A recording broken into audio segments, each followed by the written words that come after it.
আমার আম্মা কই গেছে? তার কাছে তো কোনো টাকা পয়সাও নাই। কি খাইতেছে? কই থাকতেছে? ও ও আমি তো বুঝতে পারি না। নিশ্চয় ভালো কোথাও আছে। কোনোদিন আমার বাপে আমার গায়ে একটা থাপ্পড় মারে নাই। আমার বাপে আমার ধমক মারে নাই। আমার মা সব সময় নরম ভাবে কথা কইছে। আমি আমার বাবার লগে চিল্লাচিল্লি করছি। বাবা আমার ধমক দেওয়ার কথা, আমি বাবারে ধমক দিছি।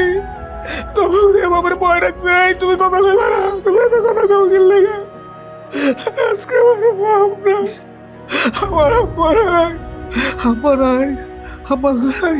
রে কই গেছে? আম্মা নাই, আম্মা নাই বলতেছে। কই গেছে? কই গেছে? আম্মার লাগাতে বলতেছে দিদি। আমি জানি না কই গেছে, জানো বাবা, আমার কিচ্ছু ভালো লাগতেছে না।